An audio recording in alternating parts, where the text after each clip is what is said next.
It is Ryan Seacrest here. There was a recent social media trend which consisted of flying on a plane with no music, no movies, no entertainment. But a better trend would be going to ChumbaCasino.com. It's like having a mini social casino in your pocket. Chumba Casino has over 100 online casino-style games, all absolutely free. It's the most fun you can have online and on a plane. So grab your free welcome bonus now at ChumbaCasino.com. Sponsored by Chumba Casino. No purchase necessary. VGW Group. Void where prohibited by law. 21 plus. Terms and conditions apply. And now, Mystery Theater.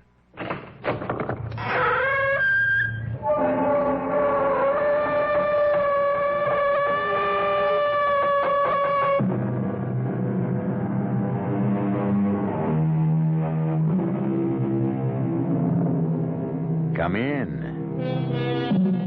Welcome. I'm E.G. Marshall, pilot of this shadowy craft which wends its mysterious way through the uncharted depths of your very own imagination. They were giants, those founding fathers of ours.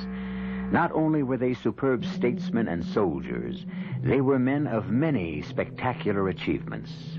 In these modern times, when so many of us are confined to our own particular calling, it's hard to conceive of men who could turn a talented hand to anything that needed doing. Consider Benjamin Franklin now. He was a writer, a publisher, a philosopher, a diplomat, an inventor, a scientist, and, according to the French, who should know something about it, he was a formidable lover. So, you shouldn't be too surprised to discover that Ben Franklin was also a detective. Benjamin Franklin. Benjamin Franklin. Who are you? I'm Captain William Clemens. Clemens died 20 years ago. I am his ghost. You can't be his ghost. Why do you say that? Because everything that was Will Clemens, his body, his soul, are burning in the eternal fires of hell. I am the ghost of William Clemens. Why have you come here? To kill Ben Franklin. Why? You know why. You damned impertinent, interfering publisher of scandal and lies. I only print the truth. From now on, you can print it in hell.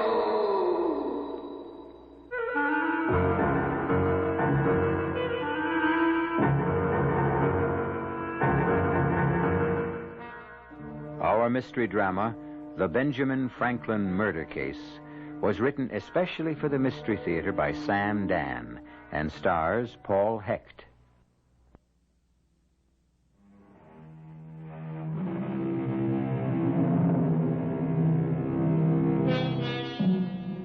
The year is 1750, and things are relatively quiet in the American colonies.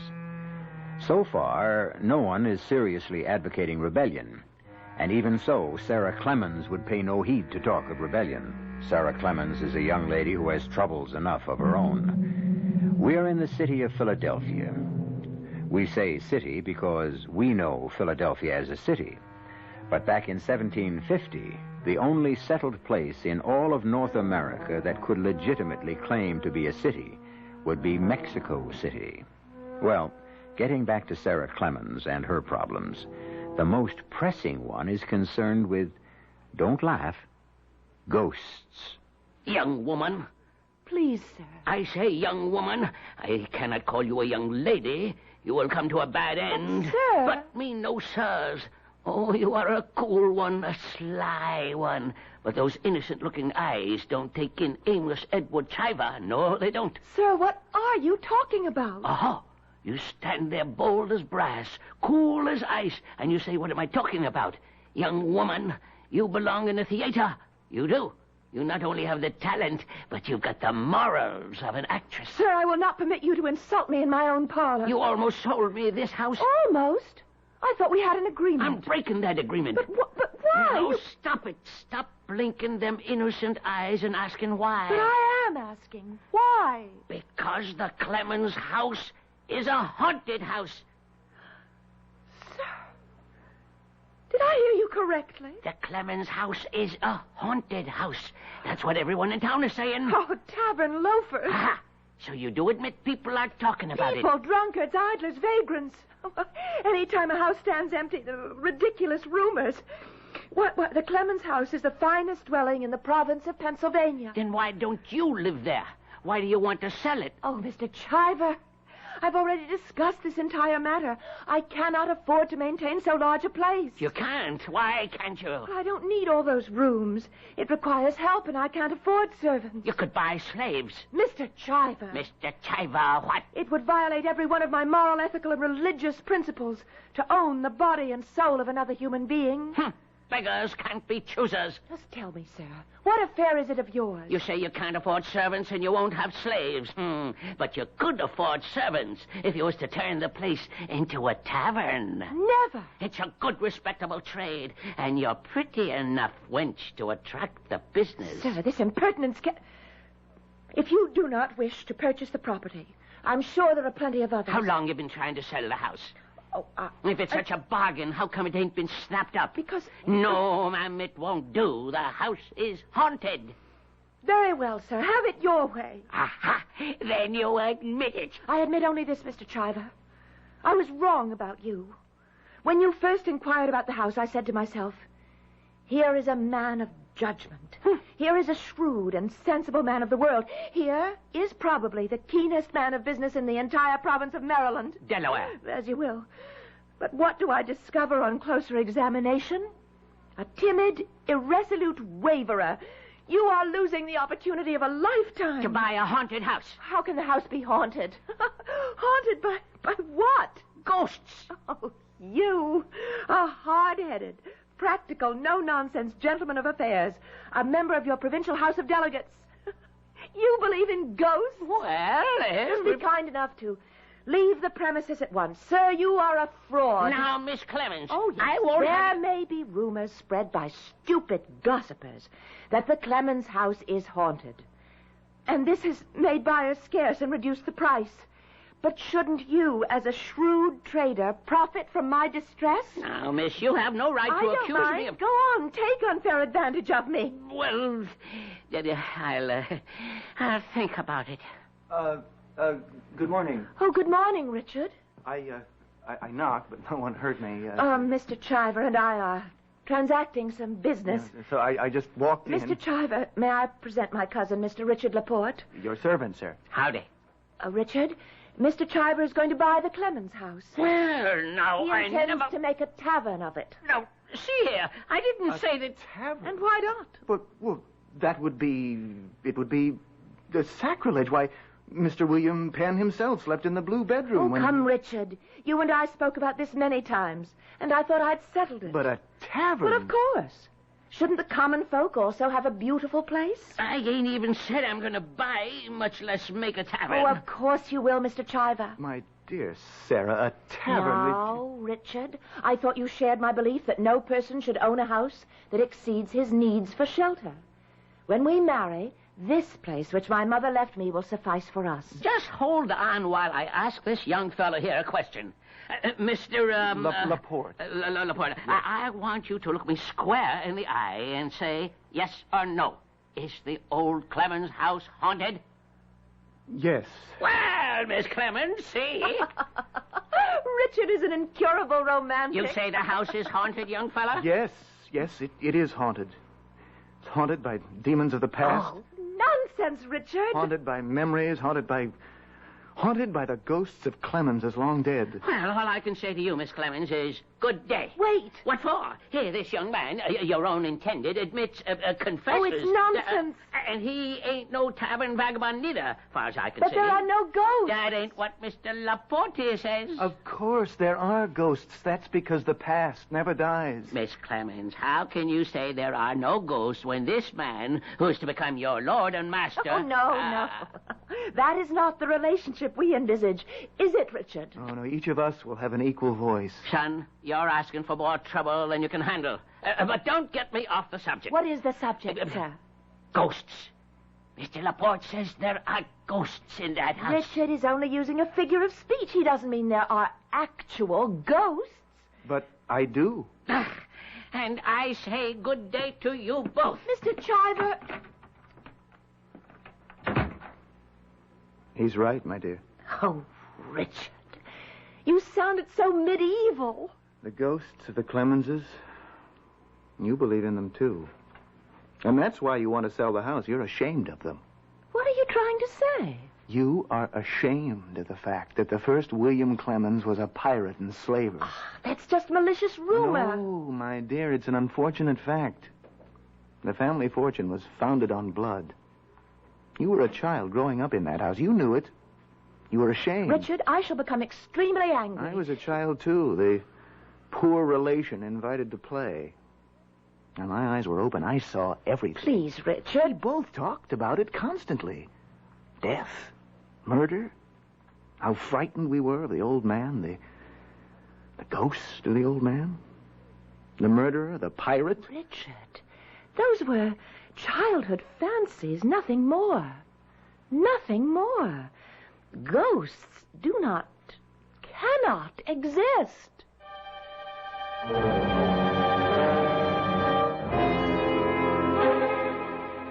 What was that question again, sir?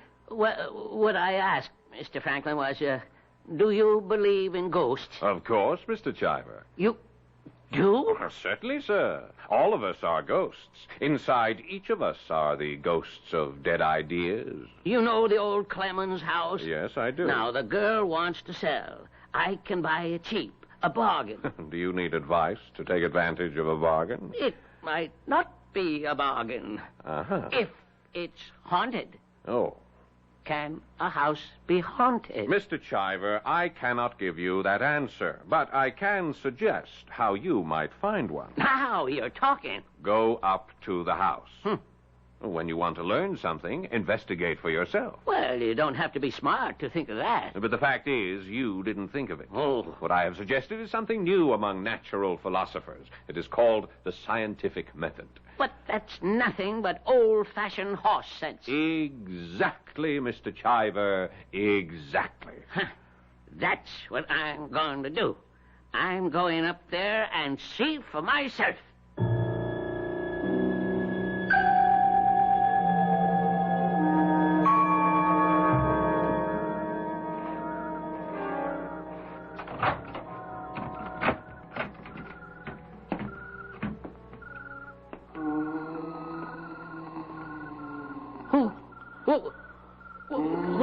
What's that?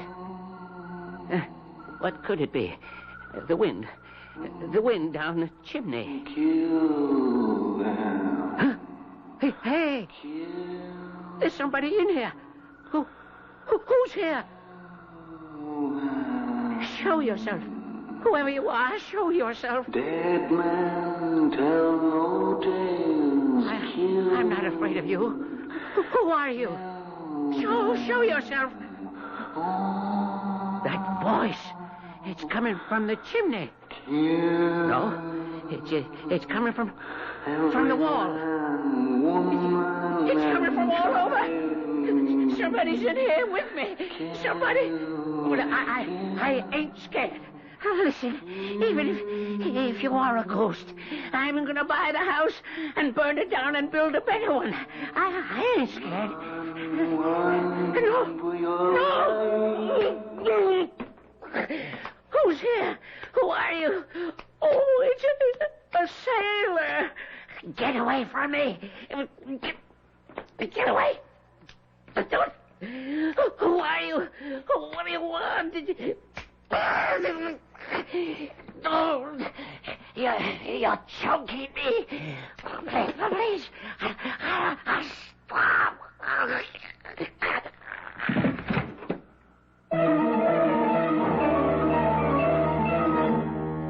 The moonlight pouring in through the parlor window of the old Clemens mansion reveals a body lying on the floor. Sightless eyes staring with terror. Face contorted with agony. But at least the efficacy of the scientific method has once again been affirmed. Is there such a thing as a ghost?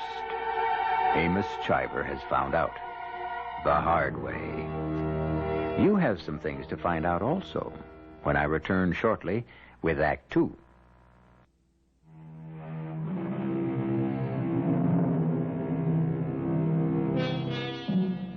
In the years to come, Mr. Benjamin Franklin of Philadelphia will find plenty of things to make him angry. The arrogance of the British, the short-sightedness of his fellow Americans, the stubbornness of the French, and the haughtiness of the Spanish. But right now, he is as furious as he will ever be. A man named Chiver solicited his advice, followed it, and was killed, or at least is dead, because he did so. So right now, on this late summer morning in the autumn of 1750, we find our Mr. Franklin in a rare mood indeed.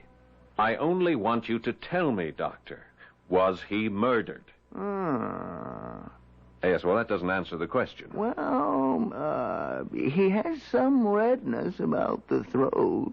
Well, was he strangled? He might have been. But I see no finger marks. Well, could the killer have worn gloves? Could the killer have worn gloves? We have yet to ascertain whether or not there was a killer.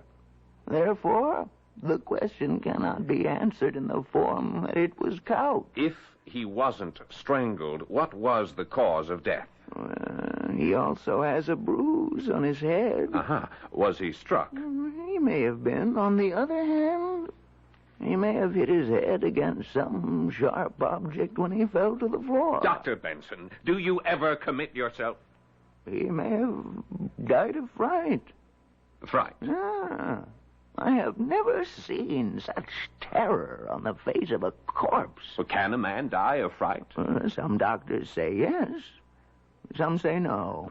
May I ask your interest in the case, Mr. Franklin? The dead gentleman and I have a mutual friend. Therefore, I am collecting his effects and sending them down to his home in Wilmington. Oh, you may want this along with his other possessions, Mr. Franklin. Oh, what is it? It seems to be a gold button of some kind. Where did you find it? It was clutched in his hand. Actually, he was holding it so tightly I had to pry his fingers apart. Well, why didn't you tell me this before? Well, is it significant? A button. You can see it's been torn from a coat. Probably he was struggling with his assailant, and in the fight... Now, that is if there was an assailant. Doctor, in every man's life, there comes a time when finally he must commit himself. Well, that may be true. On the other hand... Thank you, Doctor.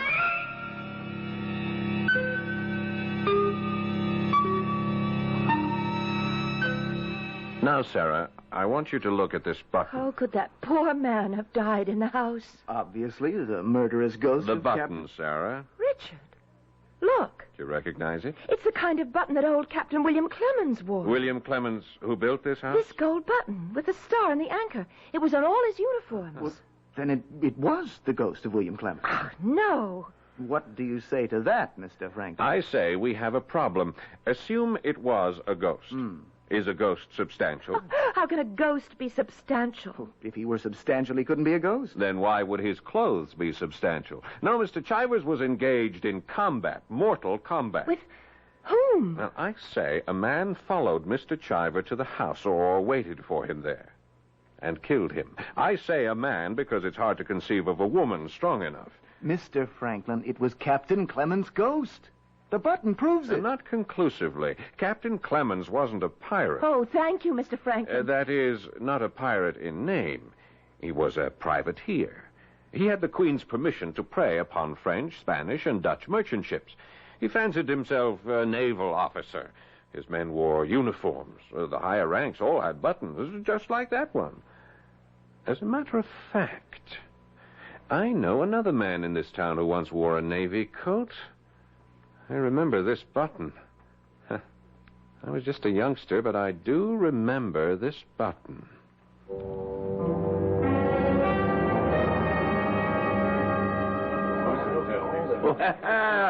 If it ain't Mr. Franklin. Good day, Abner. To what do I owe the honor? I've come here to see if I can arrange to have you hanged. Oh? What did I do? What did you do? What haven't you done, you scoundrel? You've sold whiskey and guns to the Indians. You bought stolen merchandise from pirates. But none of it proved. But all of it true. The commandment warns us against the bearing of false witness. Here we have the devil quoting scripture. Why not? The devil can read. Now, how do you hope to hang me? For the murder of Amos Chiver. You mean the poor fellow from Wilmington? Yes, Abner, the poor fellow from Wilmington. Oh, hadn't you heard he was killed by a ghost? Everyone knows that Clemens' house is haunted. No, he wasn't killed by a ghost. No. Who did it? I think you did it, Abner. Oh, why would I want to kill the man I didn't even know him? And you didn't want to get to know him either. You're a hard man to follow, Mr. Franklin. But I know you always wind up someplace, so I'll listen. Thank you. You don't like competition, Abner. You've been known to run people who threatened your business out of town. Well, that's one way to look at it. Another way would be to say I showed them where opportunities were greater elsewhere. Amos Chiver was going to buy the Clemens place just up the street from here and turn it into a tavern. And for that, I killed him? You took advantage of Clemens' house reputation, hid there in your old Navy coat, and tried to scare him. I did? But I suppose he didn't scare. There was a fight. You killed him. You write good stories in your paper, Mr. Franklin, but if you write this one, you got to prove it. I got the proof right here. This button. What button? You wore this button when you served with Captain Clemens as a privateer. Well, how did you...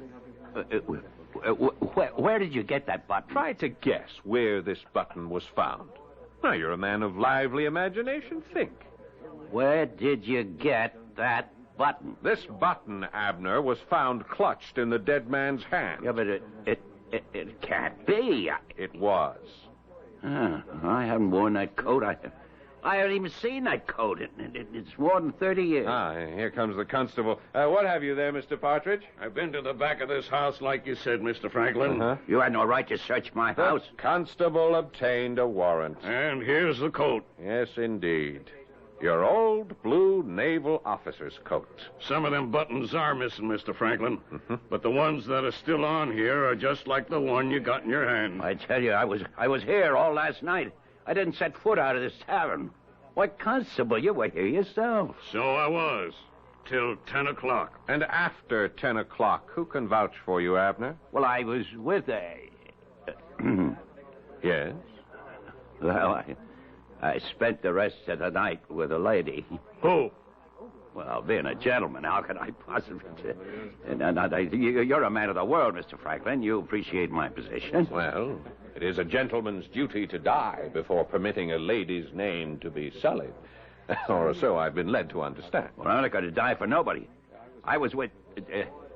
Oh, hang it, Mr. Franklin. Yes, indeed, Abner. Hanging seems to be the order of the day. I'm a married man. What's my wife going to say? Chivalry is dead, Abner. All right. I was with Charity Townsend. Charity Townsend, aptly named. I doubt we have a lady in town more generous with her favors. Abner, who's going to take the word of Charity Townsend? Yeah, but it's true. You can ask her. You can't... Oh, my Lord, what's my wife going to say? You'll have to come along with me, Abner. Mr. Franklin, can I have that button to go with this coat as evidence?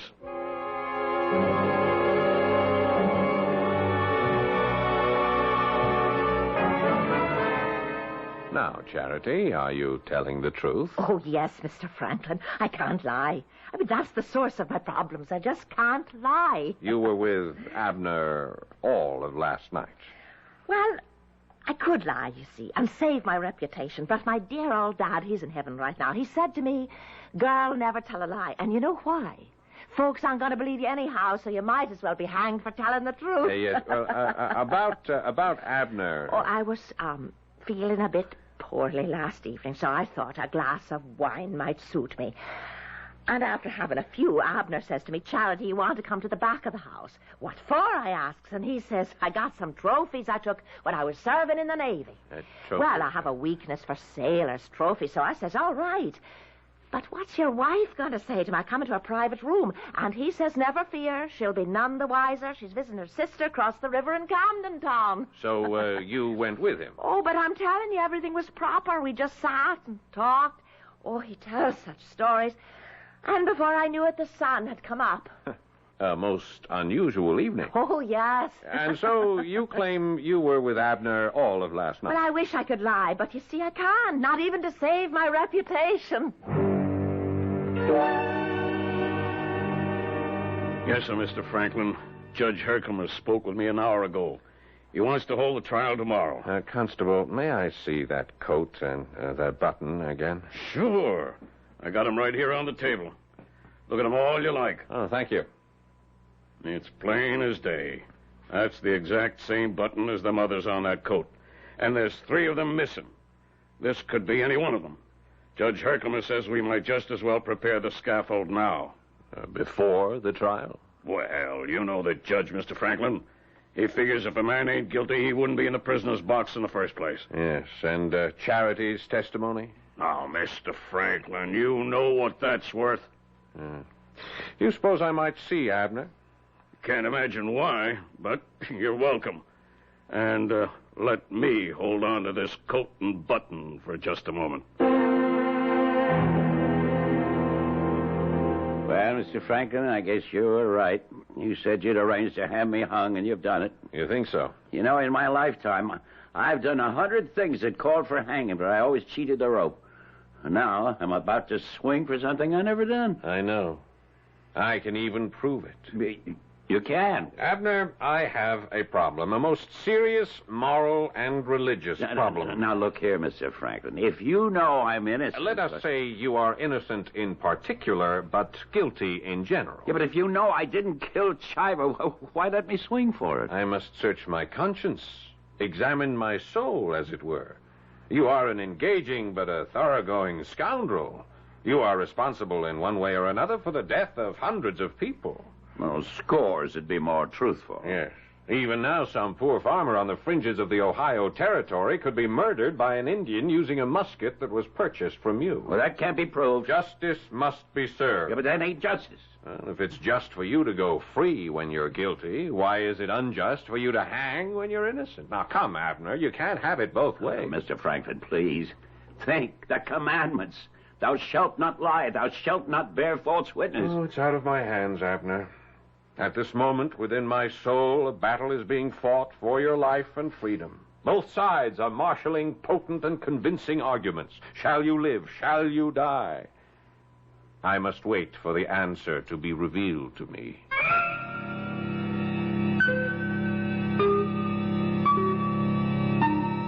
And there he is, Abner, the old pirate, the old smuggler. Ironically, he faces the rope for a crime he didn't commit, according to Ben Franklin. But what sort of game is Ben playing? Perhaps his own words might answer the question. No, I am not amused by games of chance or even skill. For the most fascinating game of all is the game of life. The game continues when I return shortly with Act 3.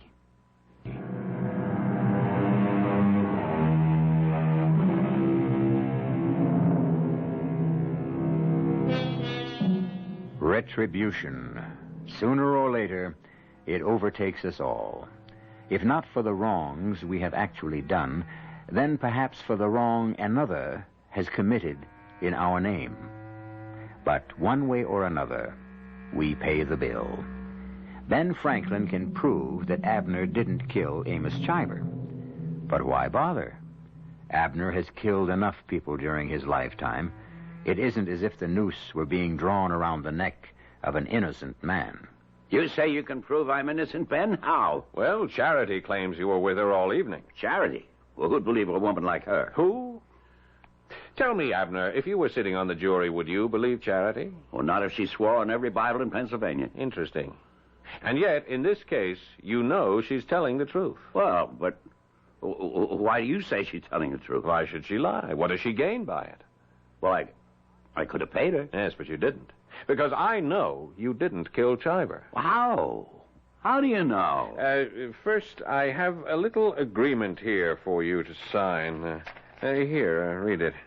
I, Abner Merritt, do hereby agree to give to the Reverend Peter Quincy the sum of £350. What for? The Reverend Quincy is the pastor in the village of Olmsted, which was destroyed in an Indian raid last week.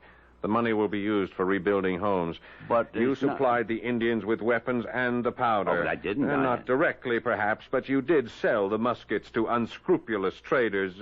Read on. The sum of £500 to Mr. Henry Hewitt, director of the Children's Orphanage.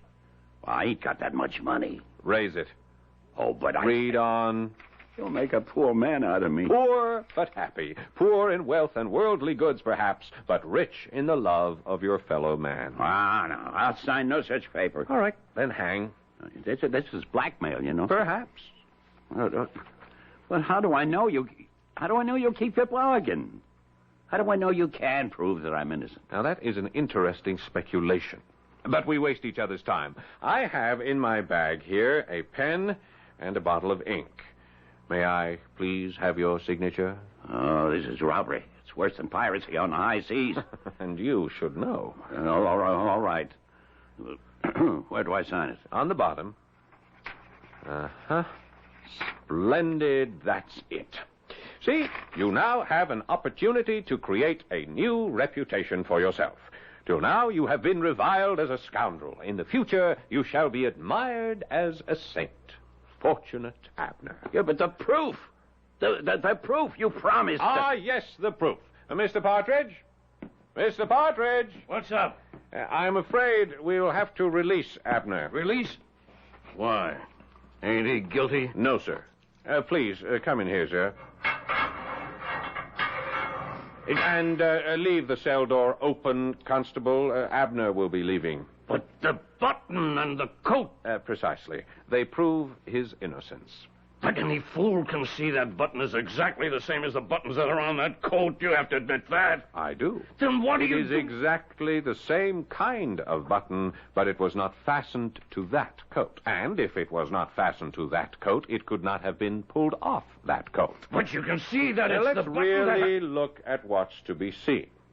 What color is the coat? Oh, any fool can see it's blue. Now, since the button was obviously pulled away or torn away during a struggle, there is a small shred of material clinging to it. What color is this material? Well, Why, it's red. Captain's red. While Abner's coat is lieutenant's blue. I should have seen it myself. I could have saved a fortune. What's he saying, Mr. Franklin? The poor man's so happy to be vindicated, he's delirious with joy. But if Abner didn't kill Mr. Chiver, who did? It should be obvious to everybody. The ghost. The ghost of Captain Clemens. But, Mr. Franklin, isn't that impossible? We should never try to define the impossible, my dear. We searched the house thoroughly. And we found absolutely nothing?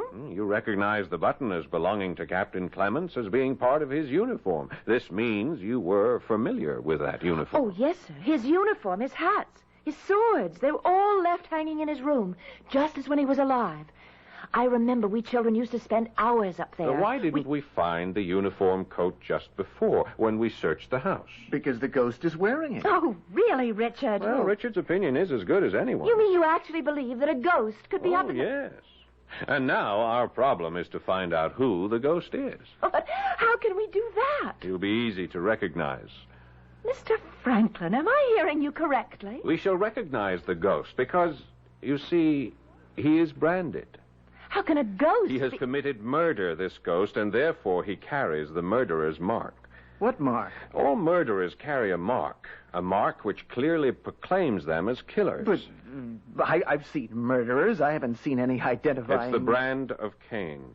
Sometimes it's visible on Earth, sometimes not. Mr. Franklin, are you feeling quite all right? Never better. Well, we must clear the place of its ghostly reputation, or else you shall never sell it. I think I'll go there myself this evening. But that ghost, it's a murderer. Listen to me. I talk as if I believe it. Well, why don't you believe it? The ghost has already committed murder. I suppose I'll have to take my chances. But you mustn't go alone. Richard, you go... No purpose in my going. What shall I discover? That there's a ghost? I already believe it. Well, somebody should go with Mr. Franklin. Oh, no. When a man goes seeking a wife or searching for a ghost, he travels faster when he travels alone. Now, no one is to mention the fact that I'm to visit the Clemens house this evening. Yes, sir. Oh, we three shall keep the secret. Well, you know the saying. 3 can keep a secret if 2 are dead.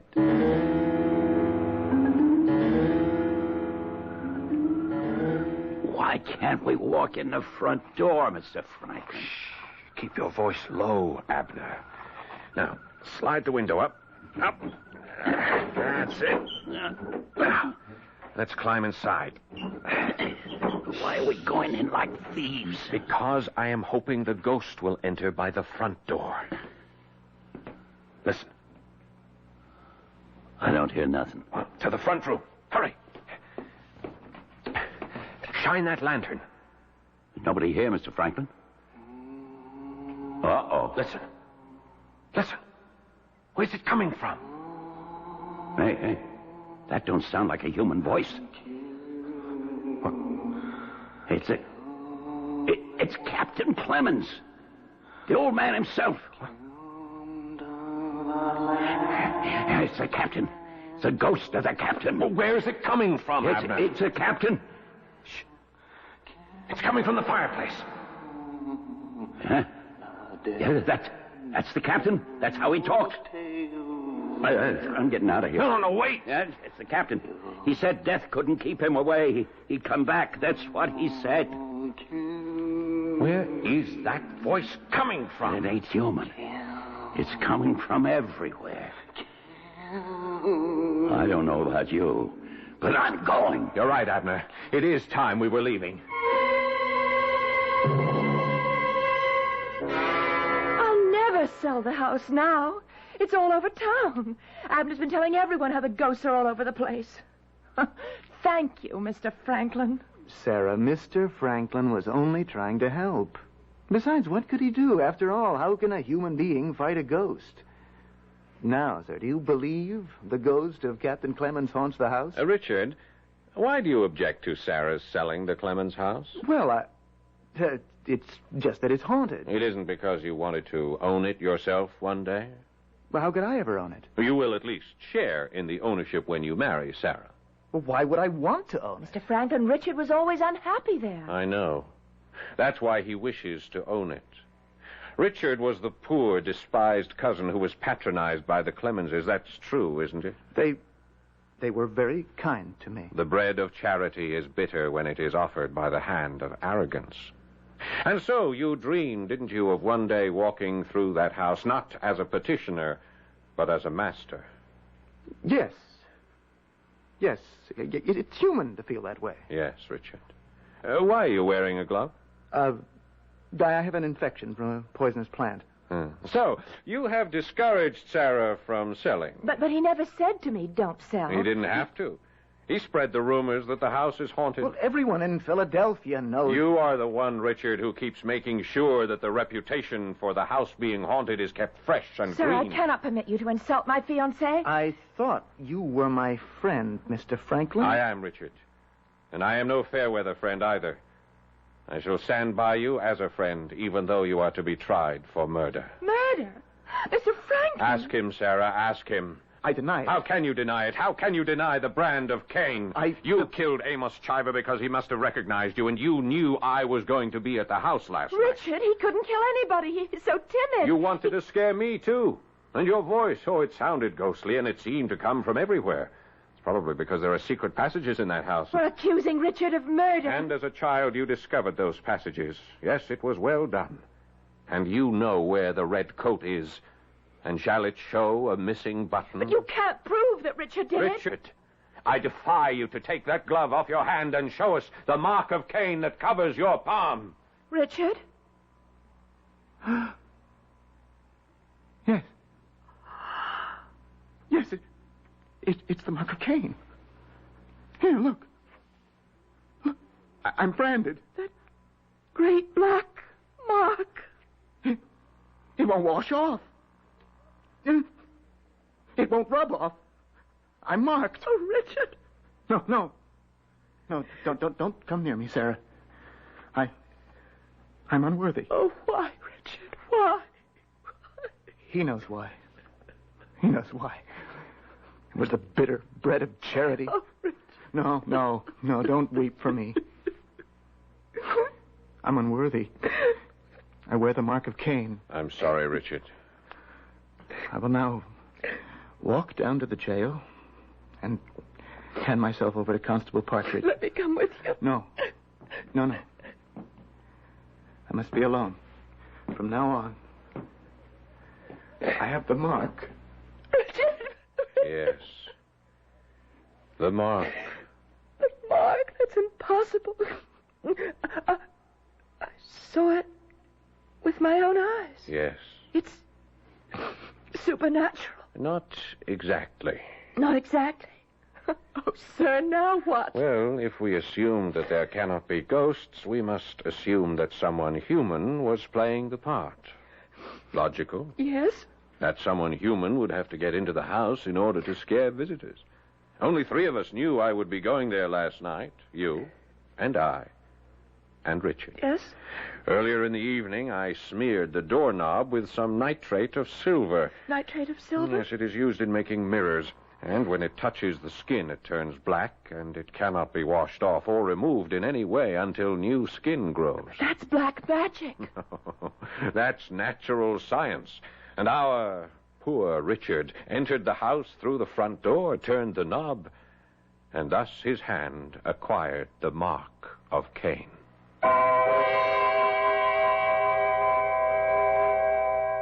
The mark of Cain.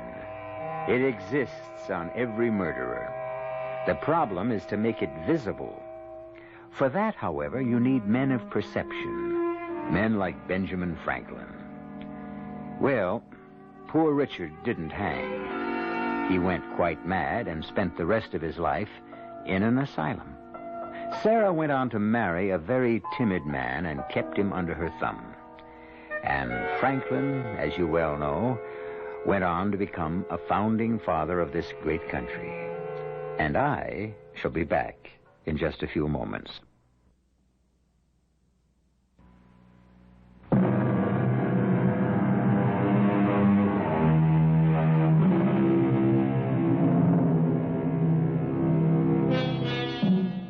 Chemist, psychologist, detective.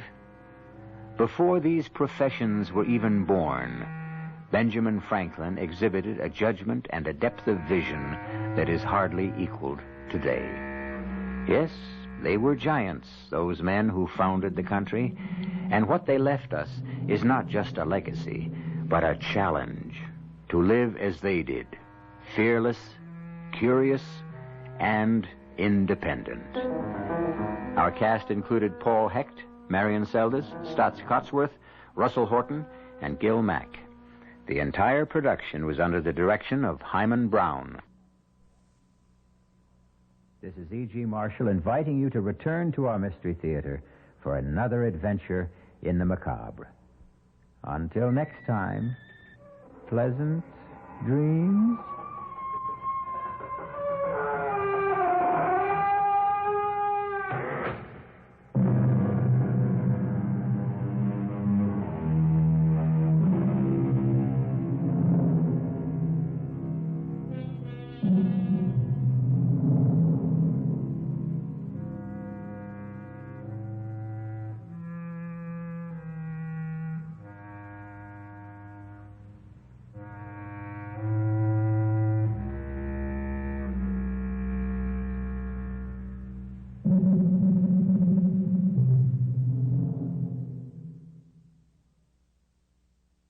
It is Ryan here, and I have a question for you. What do you do when you win? Like, are you a fist pumper, a woo-hooer, a hand clapper, a high-fiver? I kind of like the high-five, but if you want to hone in on those winning moves, check out Chumba Casino. At ChumbaCasino.com, choose from hundreds of social casino-style games for your chance to redeem serious cash prizes. There are new game releases weekly, plus free daily bonuses, so don't wait. Start having the most fun ever at ChumbaCasino.com. No purchase necessary. VGW Group. Void where prohibited by law. See terms and conditions. 18+.